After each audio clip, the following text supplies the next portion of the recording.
प्यारे बच्चों, आज फिर से मैं आपके साथ हूँ एक नई कहानी लेकर। और इस कहानी का शीर्षक है सुनहली डिबिया। ये कहानी है एक छोटे से प्यारे से नटखट से बच्चे की।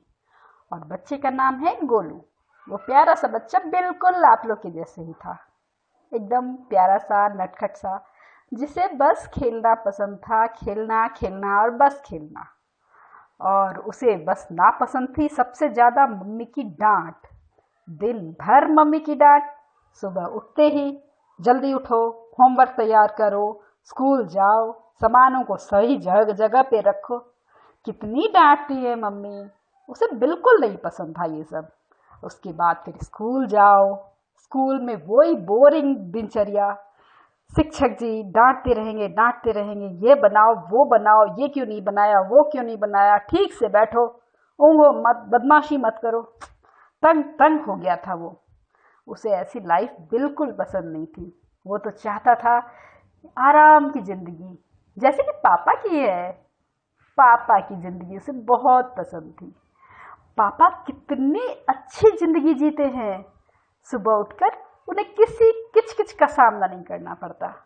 तो उठ के चाय पीते हैं आराम से और कहते हैं ये लाओ वो लाओ। और मम्मी और दादी माँ तो उनकी बातों पर हाजिर होती है। और फिर जब वो ऑफिस जाते हैं, उस समय तो उनका रुतबा ही अलग होता है।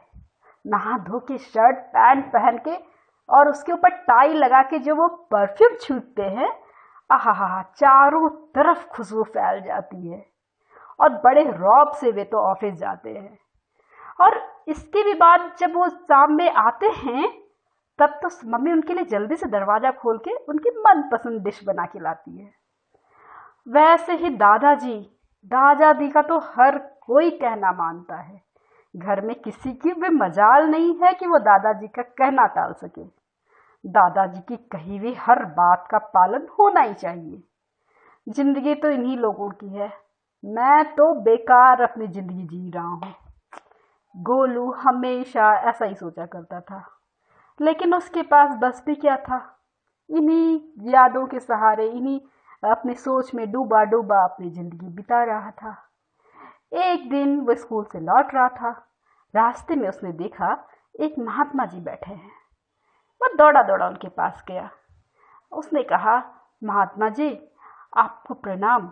महात्मा जी ने कहा, तुम यहाँ क्यों घूम रहे हो बेटा? उसने, कुछ नहीं, बस ऐसे ही मैं घर जाने वाला था। तो महात्मा जी ने कहा, तुम्हें कुछ चाहिए? नहीं, कुछ चाहिए तो नहीं, पर मैं चाहता हूं कि मैं जल्दी से बड़ा हो जाऊं। जल्दी से बड़ा होना, ऐसा तुम क्यों चाहते हो? क्योंकि सभी लोग बड़े लोगों की इज्जत करते हैं। बच्चों की जिंदगी में कोई जिंदगी है? सभी कोई डांटते रहते हैं। जिसका मन आए डांट दो, जिसका मन आए कुछ बोल दो। मुझे नहीं चाहिए ऐसी जिंदगी। महात्मा जी मुस्कुराए और उन्होंने कहा, अच्छा एक उपाय तो मेरे पास है। उन्होंने एक सुनहली डिबिया उसे दी। सुनहली डिबिया छोटी सी, और उसमें से एक सुनहली सी डोर निकल रही थी। महात्मा जी ने कहा, यह डिबिया जो है वो जीवन की डिबिया है, और ये जो डोर निकल रही है, ये डोर जीवन की डोर है। इसे तुम जितना खींचोगे उतनी ही तुम्हारी जिंदगी बढ़ती जाएगी। लेकिन ध्यान से बेटा, इसे तुम संभाल के खर्च करना। गोलू तो बहुत खुश हुआ।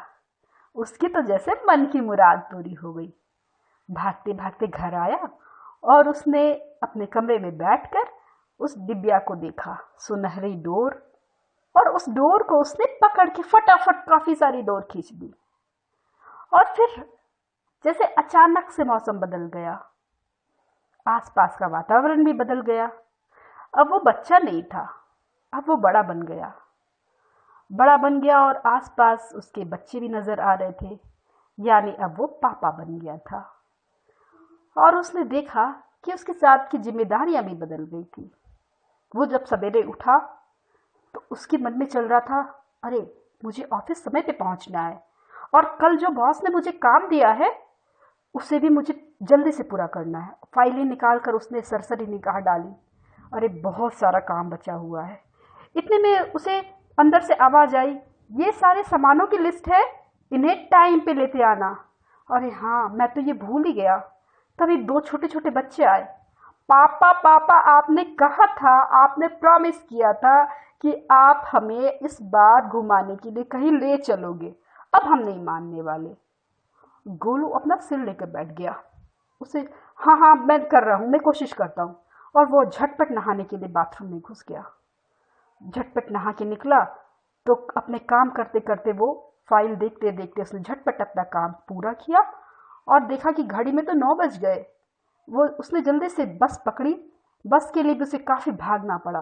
खड़े खड़े बस में वह ऑफिस पहुंचा और ऑफिस में तो जैसे बॉस उसके पीछे ही पड़ गए। इतने दिनों से तुम्हारी फाइलें पूरी क्यों नहीं हो रही है, और आज मीटिंग है, उसमें तुम क्या अपना प्रेजेंटेशन दोगे।